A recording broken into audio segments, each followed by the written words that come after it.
Welcome to another DragonLance Saga review episode. It is Bakukul Dark Ember the 18th. My name is Adam, and today I'm going to review this little thing here, the D&D Player's Handbook. How do you know it's a Dungeons & Dragons Player's Handbook from 5th edition? It's got the little, what is that, apostrophe on the S? Like that's the only difference between the original Advanced Dungeons & Dragons Player's Handbook. They eschewed the apostrophe. They're like, no, we can't do the apostrophe. The apostrophe is a bridge too far. We don't believe in it. We're gonna leave it out. In modern times, we come back in. We're like, we have to be grammatically correct. I'm throwing it in there, in your face, and you're gonna love it. Love the apostrophe. All right. Hey, Solid Company, how you doing, Chris? What up? I'm doing well. I am sipping a pretty good Merlot. Just got off work, just started it, and I'm digging it. Okay, so again, I'm going to be reviewing this. I did not write a pre-recorded review like I traditionally do for my reviews. This is very much going to be off the cuff, just sort of what I liked, what I didn't like, questions, concerns, thoughts, quandaries, stuff like that. I don't suspect this is going to go very long, but I had some time on a Friday, and I thought, why not? I finished reading the book, and yeah. I mean, the truth is I am going to be running a campaign in 5th edition very soon, actually, in a matter of weeks. And so understanding the rules is kind of imperative for DMing a game. Started the Dungeon Master's Guide already. And so, I just wanted to give you my thoughts. Because, again, I'm an Advanced Dungeons & Dragons sort of sensibility player. Meaning, I cut my teeth on old school D&D. The red box. I started playing Advanced Dungeons & Dragons, transitioned into, I transitioned into 2nd edition Dungeons & Dragons, and then went over to Saga when Dragonlance switched to Saga. I played 3rd edition for a little bit. I played 4th edition just for a little bit, but I still played it. And then 5th edition, I have had 2 games under my belt as a player, and then I stopped because I just didn't really... I had other things going on in my life. I didn't really have time to get into a whole new gaming system or whatever. Anyway, time has opened up. Now I'm doing this channel for, over a year since last March. And I'm going to be running a campaign here in 5th edition. And I got to be honest, I'm a little bit concerned. Not with anything other than my abilities. If I'm going to be 100% honest. I'm a little concerned that I'm not going to be up to par. Because what I'm seeing in Dragonlance with this modern Dungeons & Dragons exploration is a sort of a mirror of the original Dragonlance with Advanced Dungeons & Dragons. So, if we can just travel back in time to when Advanced Dungeons & Dragons was meeting its shelf life, Gary Gygax was moving on to other projects. He wasn't always there. Gary Gygax thought he was 100% finished with Dungeons & Dragons after Unearthed Arcana. Like, that was D&D according to Gygax. He didn't see any reason to revise it or anything. But other people at TSR did. They wanted to add extra options. They wanted to simplify some options. They wanted to sort of expand on the AD&D that existed that Gygax was happy with. And that's what 2nd edition ultimately came to once they sort of, X'd Gygax out of the picture. And so 2nd edition isn't a huge change from 1st edition, but it is a noticeable change. And what we saw was the coming of that change, meaning AD&D 1.5. And so that's seen with Dragonlance Adventures, Unearthed Arcana, Wilderness Survival Guide, Dungeoneer's Survival Guide, in Oriental Adventures. Those are the main books that defined Advanced Dungeons & Dragons 1.5.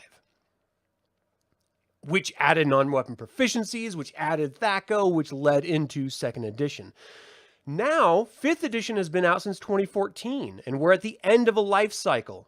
And once again, we're seeing Dragonlance added at the end of a life cycle of a version of Dungeons & Dragons. And I know that 1D&D is supposed to be backwards compatible, and the rules probably are not going to change that much, very much like AD&D to 2nd edition AD&D. But it's weird that Dragonlance always comes in at the tail end of an edition rather than at the forefront of an edition. It's an established campaign world. It's full with complex political, military, cultural, racial lifestyles and cultures. I mean, it is ripe for just an opening world to begin with. But no, if it's not TSR sidelining it, it's Wizards of the Coast sidelining it. So we're finally getting it at the end. So some of the information in Dragonlance is probably going to lead into 1D&D. You know, some of the options and some of the variations on rules that may or may not happen. And I do want to give a little shout out to Wizards of the Coast. What the hell? Like, this is a channel devoted to Dragonlance. I've seen two other channels like showcasing their Dragonlance books that Wizards of the Coast sent them, and even the board game that they just sent them to say, hey, review these on your show. I have more subscribers than those channels do. What the F, yo? Like, okay, like, I see you. I see your game. You don't like the cut of my jib? Okay, I can respect that. Feelings are being hurt. All right. So, Jason, thanks for joining live. How you doing? What's up, William? Good to see you, man. Okay, you haven't played since early 90s, trying to get back into it. This is probably not the review for you. Now, let me get into this, because ultimately, once I sat down and read through the rules, I was pleasantly surprised at how simple the rules are. You know, comparing this to AD&D, it is literally night and day, though you do see a lineage, a sort of a heritage of growth between AD&D all the way to 5th edition, where we are right now. And it's an interesting, hey, Arrakis, thanks for joining live. It's an interesting progression of game rules. You know, we got to supreme complexity and rules crunchiness with 3rd edition. We tapered off, took a left step with 4th edition, tried to go the MMO route, and then went back and sort of took 3rd edition, distilled it down to the essence of what it was, moving it back to 2nd edition, simplified that, added in a couple of notes from 4th edition, and then we have 5th edition. It's very reminiscent. It's like if you had a brother or a sister, and they had a kid, you can see a little bit of resemblance in that kid of your brother or sister, right? It's in the family, it's in the genes. That's what 5th edition is. It's in the family, it's in the genes. It's just, well, it's a lot like modern times. It's, everything's superhero, you know? This is like Marvel MCU version of, that's redundant. MCU, Marvel Cinematic Universe. The Marvel version of D&D. Everyone is superhero. Everyone can heal themselves. Like, I'll get into all that in a second. What I really, really enjoyed about reading this was that though it's never actually paid attention to by any players I've ever seen in any game I've watched online about 5th edition, it talks about how rare certain races are supposed to be, how other human beings are supposed to react, or worlds are supposed to react to these really rare species or classes. It's never played like that, though. And so, though the player's handbook does actually say, you know, these should be exceptions, not the rule. If they are played, people should react thus. You just never see it, because everyone wants to be the exotic new, you know, version in the room. And that's fine. You know, you want to play what you want to play, but it sort of defeats the purpose of it being the exotic thing. And what Advanced Dungeons & Dragons did really well, and arguably foolishly, because the designers, Gygax primarily, didn't think anyone would ever want to play anything other than a human hero, which is why he added such restrictions on other races. But what that did, I know people complain about it nowadays, but what that did was balance the sort of Dungeons and Dragons universe. So if you were playing an elf, you knew that you had a level cap that you couldn't get beyond. You could multi-class, but you couldn't get past that level cap. If you played a human, you could dual class, which is different, but you could go to whatever level you wanted. And all of this is to incentivize players to focus on intention of game design rather than exploiting game design. And what I see in Player's Handbook for 5th edition is exploitation of game design rather than actually playing the game design. Because the game design says things should be rare and, exceptional, and actual play is anything but that. So it is a little bit strange to see it develop that way, so far from the original intent of Dungeons & Dragons. But there are some things that I really appreciate about it. It doesn't focus very much on role-playing. It doesn't focus very heavily on meaningful moments in a character's development, which I found hollow. But it does give you some really great options that you can sort of try out and play. That doesn't mean it's special options, because everyone has really cool options. So there's zero balancing. Literally, there's no reason to play a cleric if you can just play a fighter and then heal yourself at a short rest. Like, why is there a cleric in the game? There's no reason to play a fighter if you can just play a wizard and be as powerful the entire time as you want. Like, the whole reason there's different classes is to balance the party out. And you see this in MMOs, which stole their original game designs from Dungeons & Dragons. The reason a fighter exists is to take the hits, to protect the people behind him, i.e. the wizard, so that the wizard could then rain lightning bolts and fireballs down on the monsters. The reason why rogues existed was so they could get behind the enemy, flank them, and stab them in the back and kill them quicker. Or scale walls and open locks and find secret doors. There was a reason for different classes, whether it was a support, striker, ranged attacker, tank, that existed. In 5th edition, that doesn't exist anymore. You can just do whatever you want at any time, and it doesn't matter. You don't even have to memorize spells. They say you have to prepare a number of spells, but what the hell does that mean? It doesn't matter. You just choose whatever spells you want to use, and you use them if you have the slots. And if no one's paying attention, who cares? Because you have cantrips you can use all the time, no matter what. So it's literally a video game. It's like 4th edition without the crazy detail that 4th edition had. That's 5th edition. It's very, very frustrating coming to this version from where I come from. So, there was a reason why you needed a balanced party. Now, there's no reason to have a balanced party. You could have a party of wizards and you could heal yourself and strike people and mess them up all you want.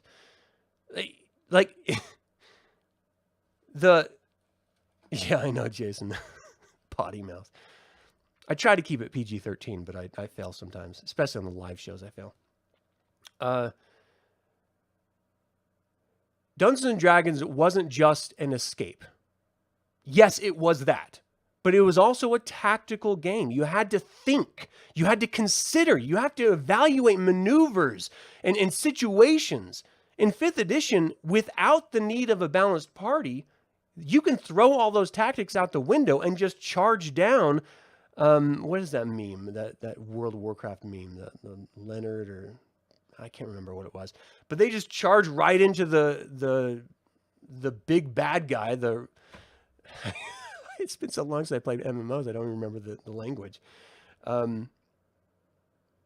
It doesn't even matter. Like, you just charge in and attack and, let the chips fall where they may, and then you can just heal yourself afterward. If you die, just make a death saving throw. You fail the first one, make another one. You fail the second one, make another one.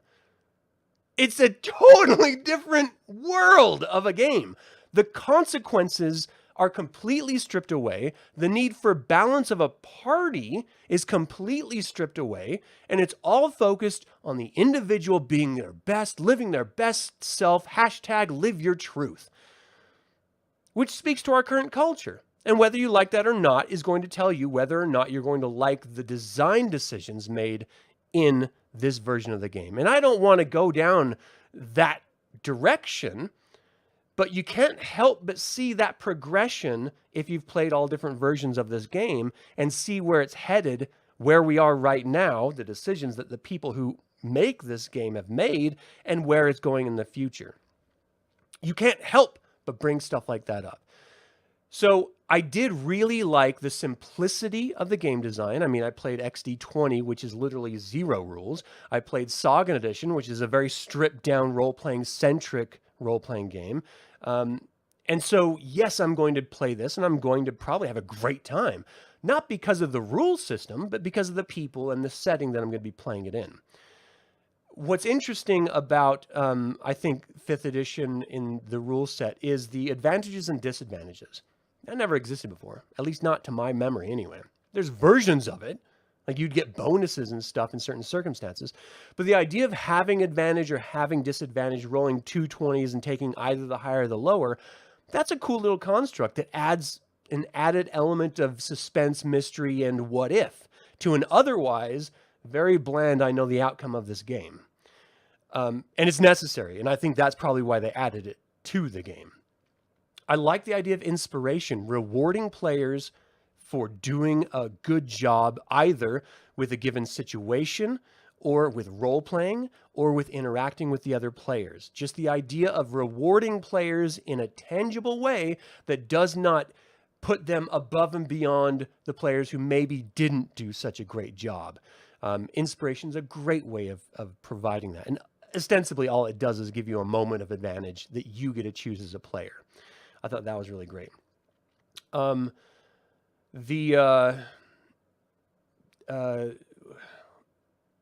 else did I like about this? There's not a lot more that I really like about the system. I like that it's simple. I like that there's ways of rewarding players for actually sticking to their characters or helping out the party or just role-playing to help the story along. And other than that, it's just, it's just superhero D&D. What I really don't like is that you don't need a balanced party anymore. That bothers me. Like, it's just what's the point of having different classes? Why not just have one class, which it seems like what they're moving to? You choose your race, you choose your class, which is meaningless, you choose your powers, which is shared amongst all classes, and you choose your bonuses and negatives, and you can do whatever you want. Well, why is there a game then? Why isn't that just superhero? That's just a Marvel game, which they actually have and have had. So there's no reason to play this version of the game if you're just going to say I'm number 1 and I can do everything. It's kind of ridiculous. I did like that there's an appendix at the very end for inspirational reading lists. I don't know if you guys know this about me. I enjoy reading. I think it's a wonderful way of improving your cognitive abilities, developing your brain, your vocabulary, and expanding your imagination. I think it's a wonderful pastime. And so I do really like that they added a bunch of, books for players to help get into the idea of fantasy, getting the idea of role-playing, getting the idea of different worlds and stuff. That's really cool. I had a real problem with the Draconians and Dragonborn thing. I sort of mimicked that with, I just sort of played with the idea of it live when I was reading the basic rules. But when I was actually reading the book, it really struck me as strange that they would do something so against a D&D world. It's their IP. And then they're going to completely strip away and change something so integral to one species. I thought that was very strange. And what I found after reading through the Player's Handbook is that they actually lean on Dragonlance a lot. They lean on Dragonlance as much in their examples as they do Forgotten Realms. And so if you're just coming into this for the first time and reading it for the very first time to learn Dungeons & Dragons, you don't know anything about other campaign worlds or anything, you would think that Dragonlance is a major supported world equal to Forgotten Realms.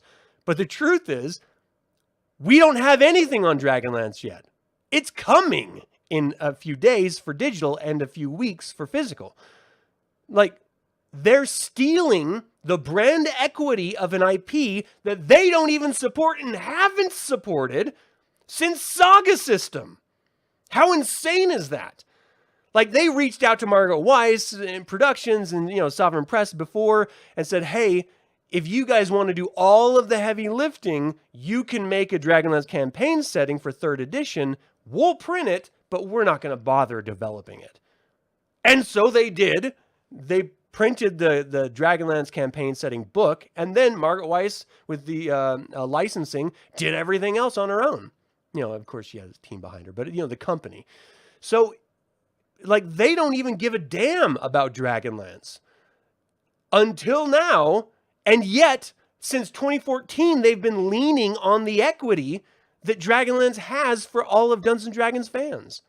It's a bunch of garbage. It's a bunch of total garbage that they would do that. And it just made me more and more angry that they're going to use so many examples of Dragonlance and then not support it, not give any products out until the end of the life cycle of the edition that we're talking about.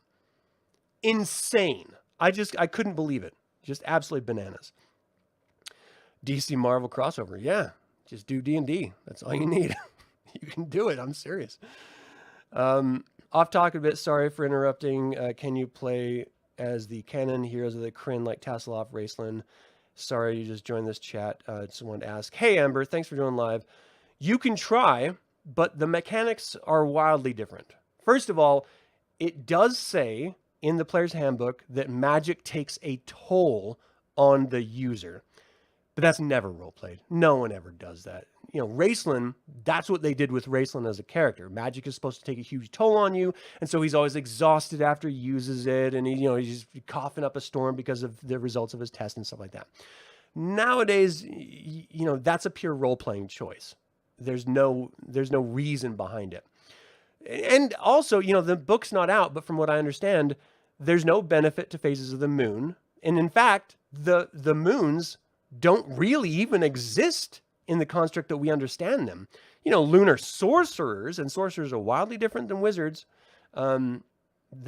Sorcerers supposedly make a pact with some sort of other entity, and that's where they get all their magic from. Which, as a construct, I think is really cool, but as a Dragonlance construct, doesn't make any sense at all. Like, you can make the argument that, yeah, all wizards of high sorcery and Dragonlance are actually sorcerers who get their power from the gods, so they would kind of be like sorcerers. Yes, except the mechanics of the wizard is different than the mechanics of a sorcerer. Meaning, you have a spell book, you have to find new spells, you have to scribe new spells, you have to trade information with each other. There's certain domains that you have access to because of your order, and there's certain domains that you don't have access to because of your orders. Like, there's a lot of parts that are integral to Dragonlance that don't exist in 5th edition Dungeons & Dragons. So you'd have to homebrew all that. So you could if you want to homebrew, or you could if you want to do different versions, but you could not just port over those characters. Because all Raceland would have to do is, instead of getting Karaman to get him his tea, is just sit down and burn some hit dice and heal himself. That's it. That's literally how you heal yourself in this game. Like, it blows my mind. All you got to do is sit there and just wish really hard to be healed, and all your wounds just heal right up. That's it. So stupid. It's just, it's giving up is what it is. It's giving up on actually playing the game. It's saying, I want to play a video game version of D&D, but I don't actually want to put any effort, and I don't really want to have any danger. So let's play 5th edition. That's what I got. That's not to say that it can't be fun. That's not to say that people don't enjoy it, because clearly this is the most popular edition of the game that has ever existed, full stop. Whether that's because of celebrities or popularity from internet culture, or whether that's because people actually like the game mechanics itself, I'm not sure. But the fact is it's done gangbusters since its inception of, in 2014 until now. However, sales are flagging. It's going down. And I think that's why they're changing editions again into 5.5, the one D&D version. That's just what the company always does. So ultimately, my review of this is, if I'm just on its own merits as a game system, ignore the classes, ignore the races, ignore all that. Just as a game mechanics system, I'm going to give it 3 plates of Otic spiced potatoes out of 5 plates of Otic spiced potatoes. It has very good elements in it. It has ways of rewarding good players and punishing bad players ultimately with disadvantages. But it's not particularly difficult sounding. Not mechanics-wise, but playing the game. It sounds very, very easy and very safe.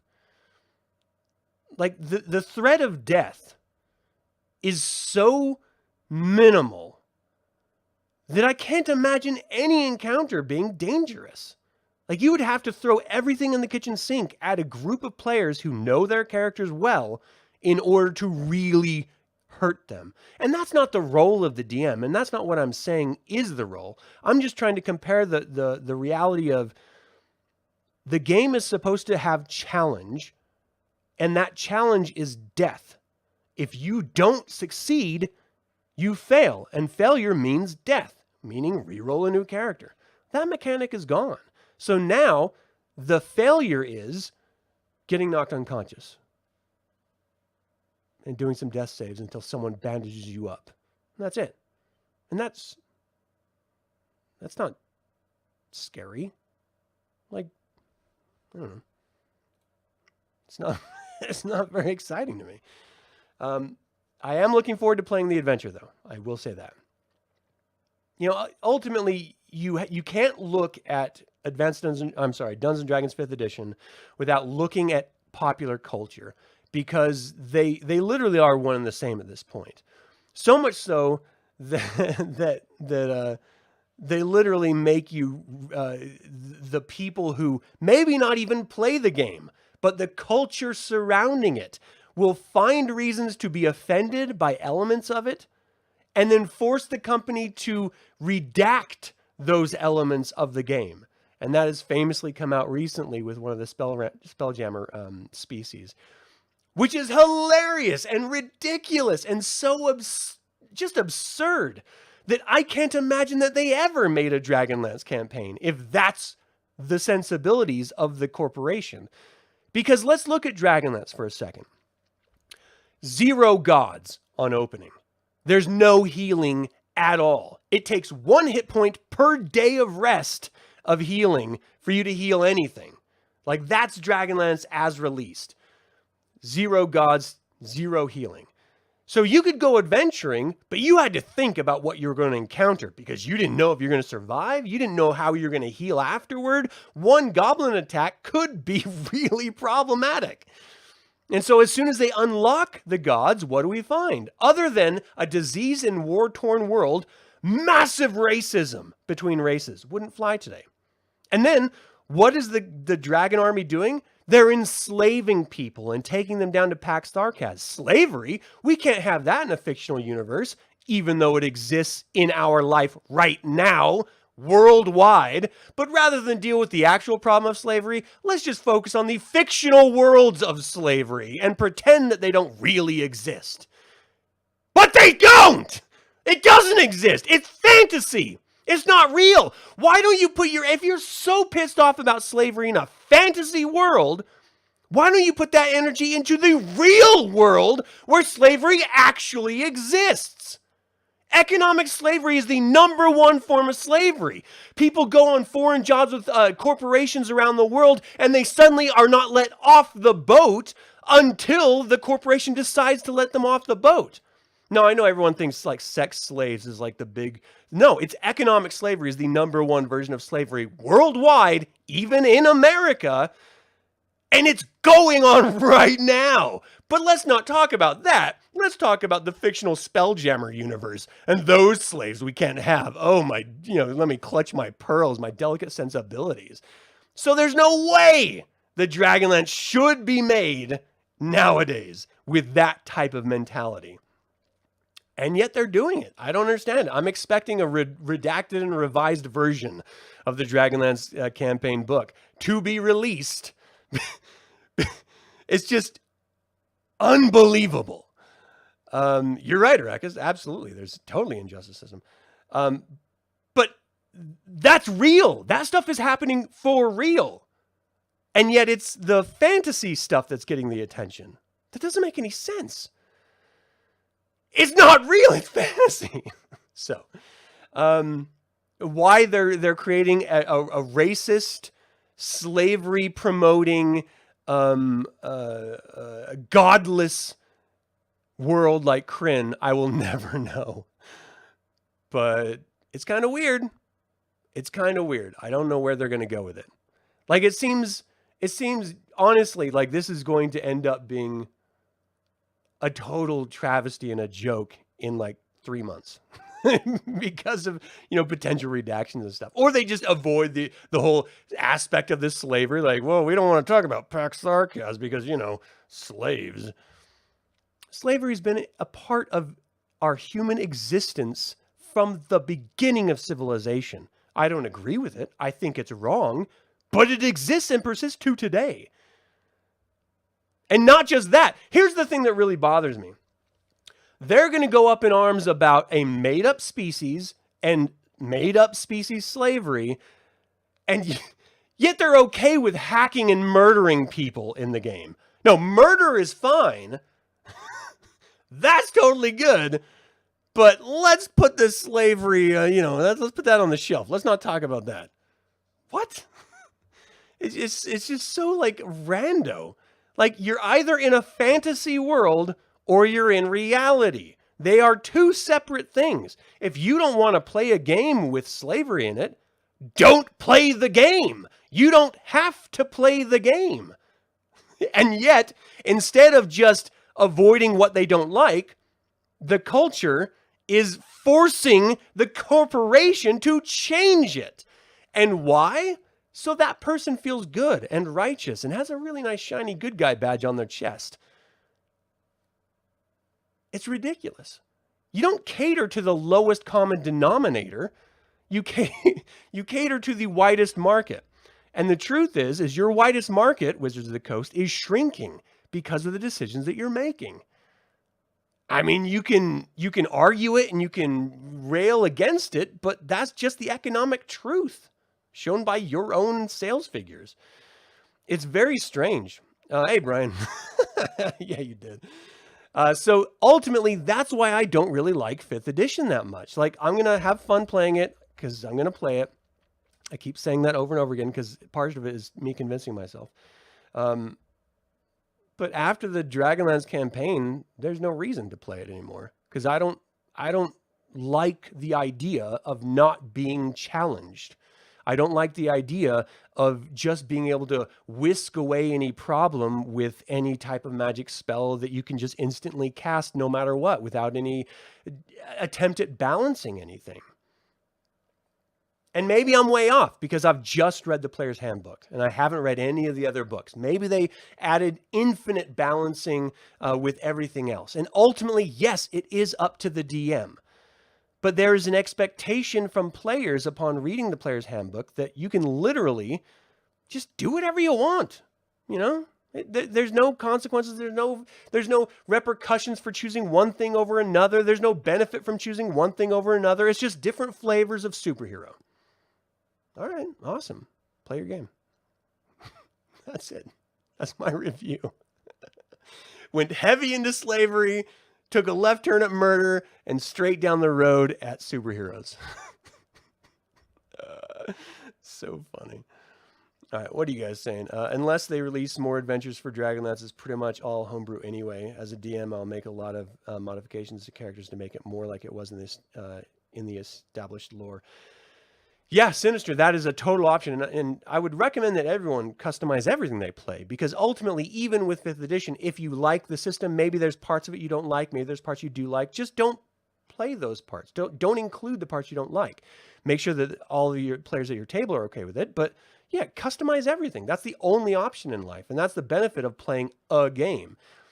What's crazy to me is that there's a culture that is refusing to let that be an option. They're saying, no, you cannot even support it. You cannot even give it as an option. So, all right. Weird. Crazy. The DM has always had the power to reward players for exceptional role-playing. That's the strange thing called imagination comes in. You're right, Nurgle's left tentacle. Such a great name. Of course you can always do that. But it's baked into this system, which is why I liked it. Previous editions, as far as my understanding goes, and certainly the groups I've played with, it was not a part of it. You know, you would just, there was never a baked in system to allow for rewarding players. You could do it, of course, and yes, we did, but now it's baked in, and I thought that was a cool little add. You played some games where things are actually very lethal, but that depends on the adventure. Some can be downright brutal, but not as much as any of the old games. Thanks for joining Live Savage. Hey, Benjamin, thanks for joining live. Yeah, I of course, you know, and ultimately any complaint that I may voice, if anyone's lasting as long as this video at this point, any complaint that I might voice is just reactionary. And the truth is I'll speak with my players and say, this is where I want to go with this. And these are the options that I want to get rid of. These are the options that I want to play. If you're okay with that, well, then let's move forward and have a great game. If you're not okay with that, well, then maybe we should probably just go separate ways and find different groups. And that's ultimately always an option. What's important is always making sure that you're clear with your players at the table so that there's no weird surprises or left turns. But yeah, do whatever you want. Change the game up. I'm just talking about the built-in baked system that is presented. You know, this, and that's, I think, arguably the most important part of this, is that when you develop a system, most people are going to rules lawyer. They're going to look at the game, and especially if they're new to it, they're going to say, okay, well, then it says this, so we have to do this. We have to do it this way. And if you're rules lawyering and you're following the system like that, first of all, I don't think you're a very good role player if that's the case, but they do exist, and so you have to acknowledge it. They set the expectation with the manuals. And if you set the expectation, then it's on the onus of the players and the DM to make the adjustments later. And then it's homebrew and it's not official, whatever official means, because even official players don't, you know, the official game developers don't even play the game that they're actually developing. They play by their own custom rules. There just has to be some sort of semblance of a established system so that, you know, they can sell books. Of course, you customize everything, you know, change everything, whatever. You told your son you tried to re-roll a bad roll. Without the danger of character dying, it's not fun. Yeah, and it's not even necessarily dying, but failing in any given situation too. And that's a very livable situation right now. You know, I mean, you can obviously fail any roll, and the role-playing repercussions of that can be magnificent and detrimental. And that's really important too. So combat is just one aspect, but because it's Dungeons and Dragons, that's the one aspect that gets the most attention. Right or wrong, that's just what D&D has always been. Let's see what else. 5e really doesn't lend itself to Dragonlance well, especially when WotC wants to make sure that the previous material fits in somehow. Yeah, 100% agree. The thing is I can respect what they're trying to do. 100%. I get what they're doing. They want to create a unified multiverse, which no matter what campaign world is, you can just jump in and out of any campaign world and still play without any hindrance and everything. It's for maximum fun. Okay. But instead of baking that into the rule set, how about you make that the homebrew option and leave the differentiating factors of each campaign universe intact so that they feel different? Because if you don't do that, and if you do it like you're doing it now, which of course they are, then there is no difference between Forgotten Realms, Greyhawk, Eberron, and Dragonlance. If you can just interchange characters and abilities and classes with no changes at all, then there's literally no difference. And you have to homebrew the differences, which defeats the purpose of having campaign worlds in the first place. Like, if you really wanted campaign worlds, then you have to make them different. There has to be a reason to choose Ravenloft over Dragonlance, or over Greyhawk, or Forgotten Realms, or Dark Sun, or what, which is the next one coming, or whatever. Like, you literally have to make these choices. If you don't, then you've told the rest of the whole gaming community that they don't matter. That differences don't matter. You don't want to support differences. You want homogeneity. And that's the worst possible thing that you could ever have. The glory of life, the glory of different fantasy worlds, is their differences. Lord of the Rings versus Game of Thrones. I mean, they're worlds apart in every single way. They're both fantasy and they both have strengths and weaknesses, from storytelling to character motivation to realizations on the big screen. Like, but they both have huge fan bases because of their differences and their different approaches to things and their different focuses on different aspects of that fantasy world. I mean, it's important to focus on those differences. And I came from a youth where you're not special unless you make yourself special. Those are the differences in people. If you excel at something, that's why you're special. You're not special just because you exist. You're special because you worked hard at something. That's what made you special. And nowadays, everyone's special. So no one's special. Everyone's the same. If you try to be different, you're shunned. You're canceled. If you have ideas that are not popular in the current culture, you're shunned. You're an outcast. Or you're that weird person from that outcast trying to shake their fist saying how bad the current culture is. All cultures change. It just happens naturally through the course of time. And I do think that we live in a better time now than we've ever have lived. And I believe in progressive ideals socially, 100%. I don't believe that everyone is special. And I certainly don't believe that every hero should be able to do anything they want. I believe in restrictions because those help carve out creativity, imagination, and individuality. And I think more than anything else, individuality is a virtue. And it's something that we should be promoting. And the only way to do that is to not live in a homogenous society where everyone is equal, everyone is the same. And I don't mean equal as in rights. Don't be stupid. I mean equal as in ability, equal as an expression. But we're not. Objectively, we're not. And we shouldn't be in our games either. Like, what makes your character special is the stuff that you put into that character, the differences that you focus on and highlight, the choices you make. That's what's special about it. I don't know. Like, I like to see stuff like that. I like to champion ideas like that. You like the inspiration factor as a reward for outside the box thinking, although it forced your 9-year-old son's character to abandon his spells and throw rocks at people. Well, I wouldn't worry so much about that because he's 9. He'll grow up. Stealing brand presence from an established IP is pretty much standard for modern creators. Yeah, you're right. I mean, arguably it always has been, going back to Gilgamesh, with Sumerians. Off talk a bit. Sorry for interruption. Oh, you already did that. You feel past versions of the goal was making a great game. 5th edition, the goal was clearly to appeal to as many different people as possible. Balance be damned. That's the thing, is I think it's so balanced that there's no need for imbalance. And the glory of previous editions was that there was imbalance. So you needed a rogue, or you needed a fighter, or you needed a mage or a cleric. Now you don't necessarily need any of them. Get a little inspiration, get a little advantage, and you can do anything that anyone else can do. All right, what else? Only 5e's main design themes is nothing is evil. They just misunderstood. Yeah, that's a little bit strange too, is that they did present alignments in the player's handbook, but there was no...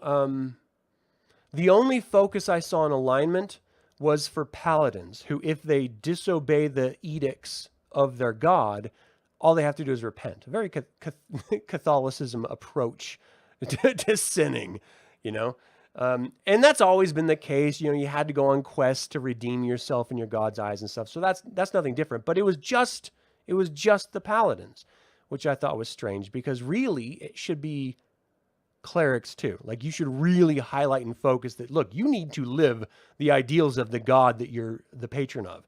Otherwise, they're not going to listen to your prayers. They're not going to grant you magic. And it wasn't baked in. And so I'm a little bit like, what's the point? Participation ribbons for all D&D players. Yay. Well, yeah, I mean, that's how it is. You found green dragons especially useful for forcing halflings out of their burrows. I don't know the reference. I don't know the reference on that. Let's see. Don't breathe noxious gas. Oh, yeah. You want to play Dwarf Fighter originally in Saga, but the rule constraints and card point you to create Anik the Kender, the future knight. Yeah, no, but that is real too. So just to sort of hammer this home even more, if you guys aren't sick of me already, the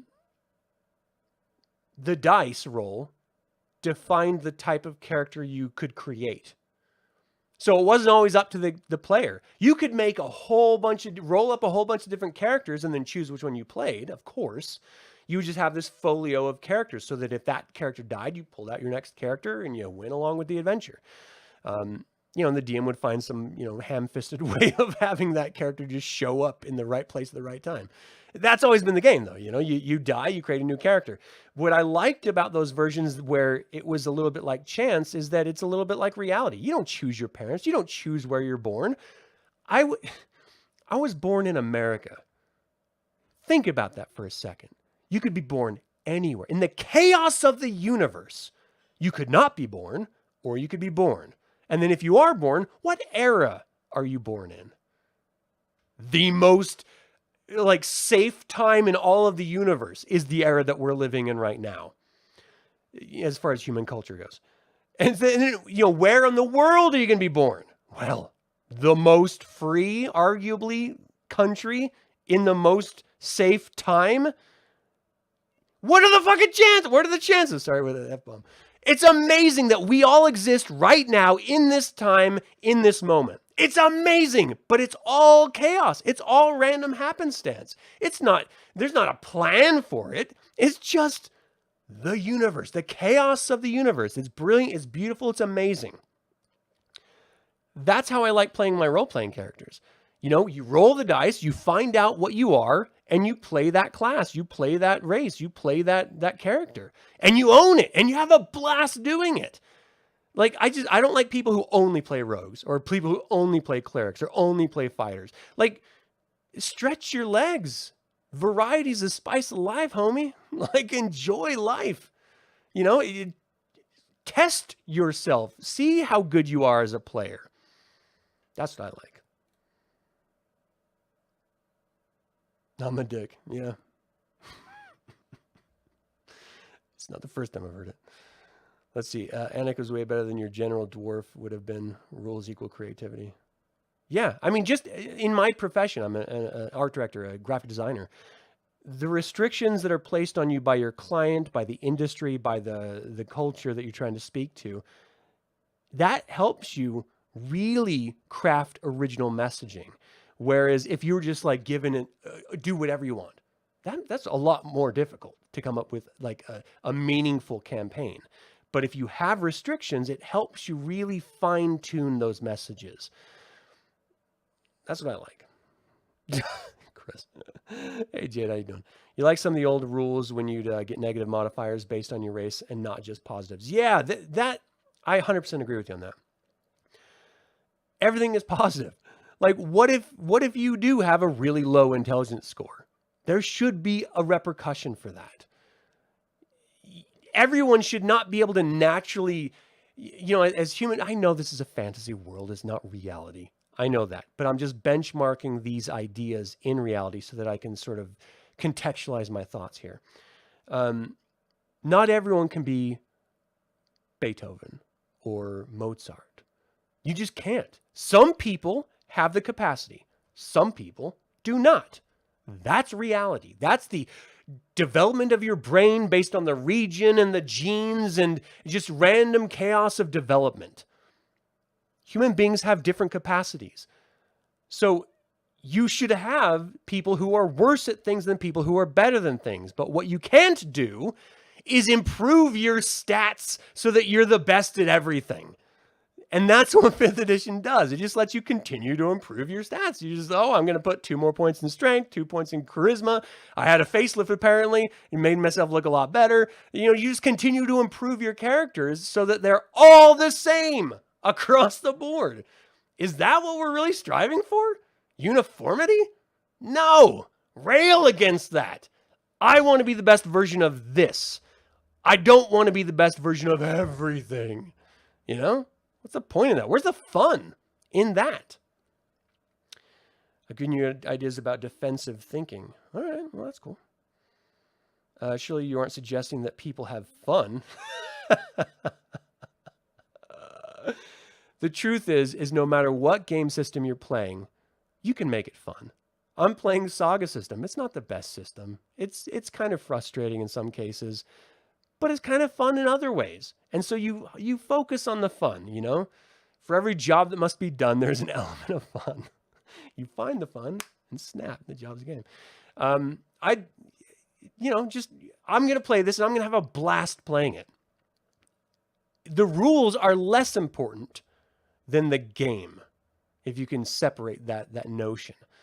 And so, yeah, I think this has a great start to it. Dungeons & Dragons 5th edition. I think the Player's Handbook does a really wonderful job of articulating a lot of the things that it wants to focus on. I think the writing, the art's okay. I prefer Advanced Dungeons & Dragons art like Elmore and Caldwell and stuff like that. But the art's, you can't argue that it's not good. You know, the talented artists are creating this work and you have to, give your hats off to them. The writing team does a good job. Everything seemed logical, even though there are some points that, just based on my experience, I didn't fully comprehend. But ultimately, it's not a system that's built for me, and I can accept that. And so I'll play it for the Dragonlance, and then I'll just leave it for everything else, and I'll go back to what I love. And that's what I think everyone should do. Instead of railing against a version ad nauseum, I've been doing it for, 50 minutes already? Wow. For too long. Instead of railing against it, video after video after video online, just, say your piece and then move on. Find something that brings you joy. I don't like the idea of wallowing in frustration and hatred for other people. I would rather focus on me and what brings me happiness. And I hope that people watching this feel the same way. Focus on what brings you happiness. And this particular system, the YouTube channel, it's Dragonlance. This brings me happiness. And so I'm going to talk about Dragonlance and whatever system I'm playing it in. And I'm going to try to highlight the best part of it, because ultimately that's what this is all about. Life is short. Life is really short. It could end with a meteor hitting me right now. And so why not enjoy the time you're here rather than being angry all the time and frustrated and no. Enjoy yourselves. All right. Oh, okay, Amber. Sorry. It's all good. I understand. I am a dick too, though, just to be fair. All right. Thank you guys so much for tuning into this review. Again, 3 out of 5. Not bad. Not great. Not for me. And that's okay. That's my review. I hope you guys have a fantastic weekend. Tomorrow, I'm running holy cow. A Dragonlance Saga system game. This is part 3 of 4. So if you've been tuning in for the first 2, definitely check this out. It is going to be different, though, and that'll make sense tomorrow. I hope you guys have a great weekend. And remember, this is all about Dragonlance Saga. Celebrating the Dragonlance world. Thank you guys so much for joining me. Until next time, Slanjava.